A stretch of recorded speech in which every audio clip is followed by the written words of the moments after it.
Assalamualaikum warahmatullahi wabarakatuh. Selamat datang kembali di channel Pegawai Muslim. Semoga informasi atau kisah yang kami sajikan ini bisa bermanfaat untuk kita semua. Selamat menonton.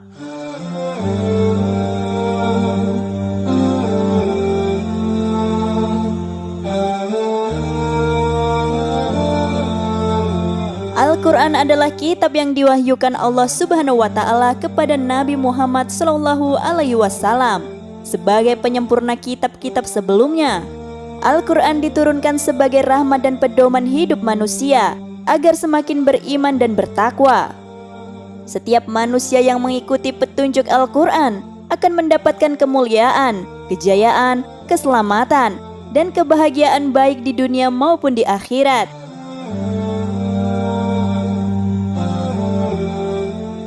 Al-Quran mencakup seluruh aspek hukum bagi manusia dalam menjalani hidup di dunia ataupun di akhirat. Jumhur atau mayoritas ulama bersepakat, penamaan surah yang ada dalam Al-Quran menggambarkan isi atau kandungan ayat di dalamnya. Beberapa surah dinamai dengan nama-nama hewan karena isi atau kandungan ayat di dalamnya adalah kisah yang melibatkan hewan. Tentang surat yang dinamai nama-nama hewan ini, setidaknya ada 5 surat dalam Al-Quran yang dinamai nama hewan. Berikut ini adalah hewan-hewan yang dijadikan nama surat dalam Al-Quran.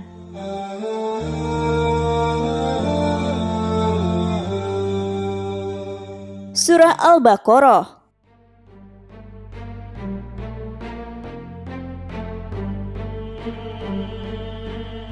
Al-Baqarah memiliki arti sapi betina. Surah Al-Baqarah terdapat di dalam juz pertama di dalam Al-Quran dan menempati urutan surah kedua setelah surah Al-Fatihah. Di dalamnya berisi sebuah kisah tentang Bani Israel yang terus-terusan bertanya soal sapi yang ingin disembelih kepada Nabi Musa alaihi salam. Nama ini diambil karena di dalam surah ini, tepatnya ayat 67 sampai dengan 73, berisi tentang perintah Allah Subhanahu wa Ta'ala kepada Bani Israel agar menyembelih sapi betina untuk mengungkap misteri pembunuhan. Surah ini terdiri dari 286 ayat dan terhimpun dari juz 1 hingga sebagian juz 3.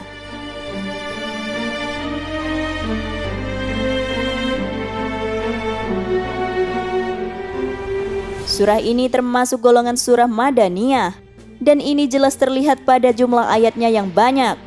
Sebagaimana ciri-ciri surah Madaniyah kecuali ayat ke-281 yang turun di Mina pada waktu Haji Wada.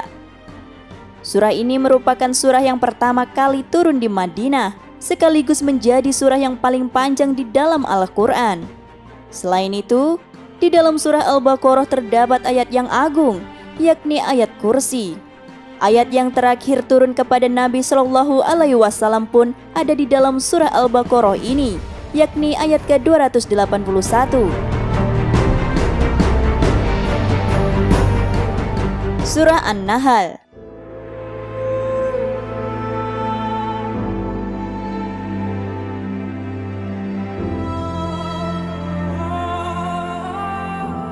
Surah An-Nahl termasuk dalam kategori surah Makkiyah yang terdiri dari 128 ayat. Surah An-Nahl terdapat di dalam juz yang ke-14 dan menempati urutan surah ke-16. An-Nahl berarti lebah. Dinamakan dengan surah An-Nahl karena di dalamnya mengandung 2 ayat tentang lebah, yakni ayat 68 dan ayat 69 yang artinya, "Dan Tuhanmu mengilhamkan kepada lebah, buatlah sarang di gunung-gunung, di pohon-pohon kayu, dan di tempat-tempat yang dibikin manusia. Kemudian makanlah dari segala macam buah-buahan, lalu tempuhlah jalan Tuhanmu yang telah dimudahkan bagimu. Dari perut lebah itu keluar minuman madu yang bermacam-macam warnanya. Di dalamnya terdapat obat yang menyembuhkan bagi manusia. Sungguh, pada yang demikian itu benar-benar terdapat tanda kebesaran Allah bagi orang yang berpikir." Quran Surah An-Nahl ayat 68 sampai dengan 69. Berdasarkan ayat tersebut, maka kita dapat belajar bahwa Allah Subhanahu wa Ta'ala telah mengilhami lebah untuk mengkonsumsi hal-hal yang baik, yakni menghisap bunga-bunga sehingga dapat menghasilkan madu yang berkualitas dan dapat dijadikan obat.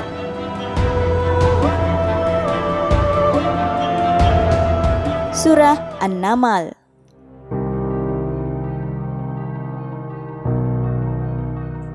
Surah An-Naml merupakan surah Makkiyah yang terdiri dari 93 ayat. Surah An-Naml terdapat di dalam juz yang ke-19 dengan urutan surah ke-27. Surah ini dinamakan An-Naml yang berarti semut adalah disebabkan karena di dalam terdapat kisah seekor semut yang menyuruh semut-semut lain untuk masuk ke dalam sarang agar tidak terinjak pasukan Nabi Sulaiman alaihi salam. Dan Nabi Sulaiman alaihissalam tersenyum mendengar perkataan semut tersebut. Kisah tersebut terdapat di dalam ayat 18 dan 19 yang artinya, hingga ketika mereka sampai di lembah semut, berkatalah seekor semut, "Wahai semut-semut, masuklah ke dalam sarang-sarangmu, agar kamu tidak diinjak oleh Sulaiman dan bala tentaranya." Sedangkan mereka tidak menyadari, maka dia Sulaiman tersenyum lalu tertawa karena mendengar perkataan semut itu. Dan dia berdoa, "Ya Tuhanku, anugerahkanlah aku ilham untuk tetap mensyukuri nikmat-Mu yang telah Engkau anugerahkan kepadaku dan kepada kedua orang tuaku, dan agar aku mengerjakan kebajikan yang Engkau ridhoi. Dan masukkanlah aku dengan rahmat-Mu ke dalam golongan hamba-hamba-Mu yang saleh." Quran Surah An-Naml ayat 18 sampai dengan 19. Surah Al-Ankabut.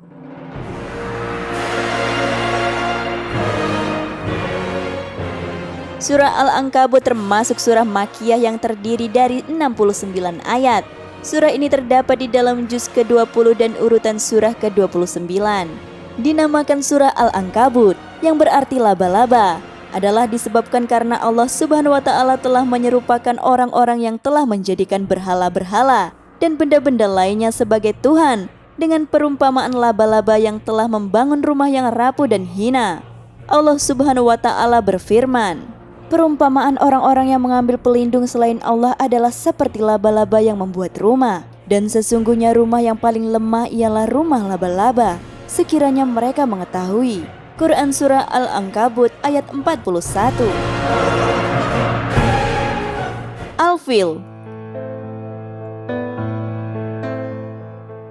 Surah Al-Fil merupakan surah Makkiyah yang terdiri dari 5 ayat. Surah ini terdapat di dalam juz ke-30 dan menempati urutan surah ke-105.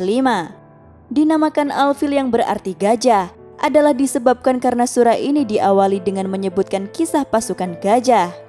Allah Subhanahu wa Ta'ala berfirman yang artinya, "Tidakkah engkau Muhammad perhatikan bagaimana Tuhanmu telah bertindak terhadap pasukan gajah?" Quran Surah Al-Fil ayat 1. Kisah itu adalah tentang pasukan gajah yang dipimpin oleh Raja Abraha Al-Habsyi dari Yaman hendak menghancurkan Ka'bah, namun dihalangi oleh Allah Subhanahu wa Ta'ala melalui burung ababil. Itulah hewan-hewan yang dijadikan nama surah agar kita dapat mengambil hikmah darinya. Selain hewan-hewan tersebut, terdapat pula hewan-hewan lain yang Allah kisahkan dalam Al-Quran. Allah mengisahkan hewan-hewan dalam Al-Quran sebagai pengetahuan dan juga perumpamaan agar manusia dapat mengambil pelajaran darinya. Semoga pengetahuan ini akan menambah keimanan kita kepada Allah, bahwa Allah dapat membuat perumpamaan bahkan dari seekor nyamuk atau lebih kecil dari itu. Wallahu a'lam bishawab.